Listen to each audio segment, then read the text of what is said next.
City Newsbreak. Pinangunahan ni Department of Trade and Industry Assistant Secretary Grace F. Baluyan ang mga opisyal na dumalo sa formal na pagbubukas ng Kalinga Treasures Fair 2026 bilang bahagi ng pagdiriwang sa ika-31 anibersaryo ng pagtatag ng lalawigan ng Kalinga at ikapitong Bodong Festival. Ibinahagi ni Asek Baluyan sa kanyang mensahe na umabot na sa 37 taon ang pagsasagawa ng trade fair sa lalawigan na nagpapakita ng katatagan at walang lubay na pagsusumikap ng mga micro, small and medium enterprises o MSMEs mula sa lalawigan. Today we gather not only to celebrate the Foundation Day of our beloved province, but to honor the spirit of resilience, creativity, and enterprise that defines Kalinga. Allow me to express our deepest gratitude to the Office of the Congressman and to the Provincial Government of Kalinga for their unwavering support to the programs of the Department of Trade and Industry.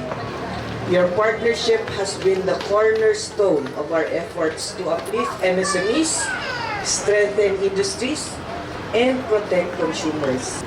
Kalinga's Provincial Fair, or the Kalinga Treasures Fair, has grown into a beacon of opportunity.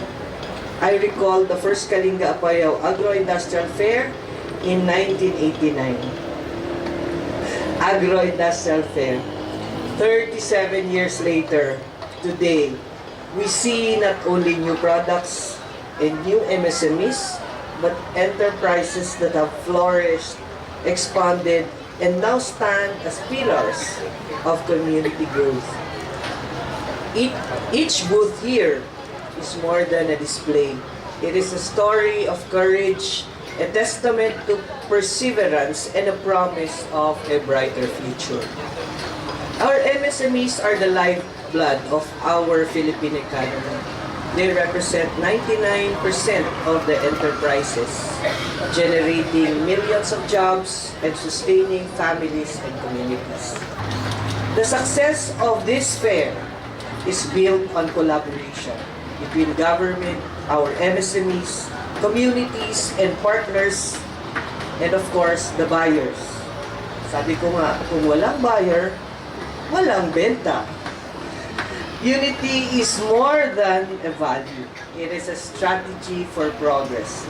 When we stand together, we multiply opportunities, we build resilience, and we create an environment where enterprises thrive and communities prosper. Anya kailangang suportahan ang mga lokal na negosyante dahil ang pagkakaroon ng maraming negosyo sa lokalidad ay isang patunay na ang lugar ay maunlad. If you look at the distribution, 9 out of 10 businesses in the Philippines are micro. Very small. 9 out of 10. And if you look at the per capita for business enterprises in the Philippines, comparing it to population, it's one business for every 160 population. If you go to more developed countries like Taiwan, you would see 1:20. For every 20 population, you have one business. So, if we look at prosperity, ang magsasabi na prosperous ang isang lugar would be the number of people engaged in business. There is no prosperous territory na konti lang ang negosyo. So it's very important for us to really nurture our local investors, our MSMEs. Ang mga produktong ibinebenta sa mga trade fair anya ay simbolo rin ng pagsusumikap ng mga MSMEs at pagtataguyod ng mga tradisyonal na pamumuhay at sining ng kulturang kanilang kinagisnan. Every product showcased today reflects the ingenuity and determination of our people. Every entrepreneur here is a proof that dreams, when nurtured, can transform into engines of growth. Kalinga is blessed with treasures that speak of heritage and excellence. Our heirloom rice, our world-class coffee, our weaving traditions, and other handcrafted goods. Don't forget our food items as well. These are not just commodities. They are cultural legacies, proudly local and distinctly Filipino.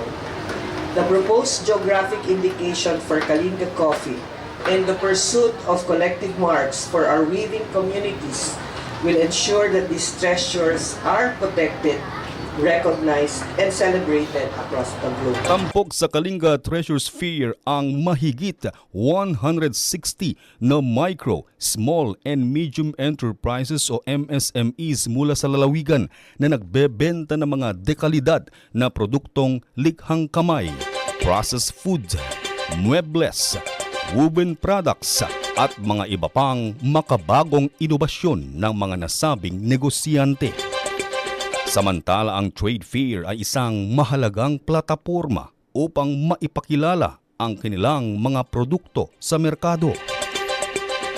Isa sa mga exhibitors si Alma Dalere na nagbebenta ng mga muebles o furniture na gawang tabuk ay nananawagan sa publiko na suportahan ang mga lokal na produkto at bumisita sa trade fair upang makabili ng mga dekalidad na lokal na likha. Umay kayo dito tabuk trade fair, dito sangot ti Santonis, dahil dagiti product mi nga gawang tabuk, furnitures.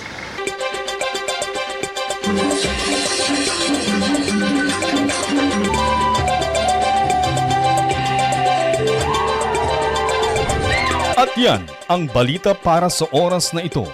Ako po si Reddy Retotal. Tabuk City News Break.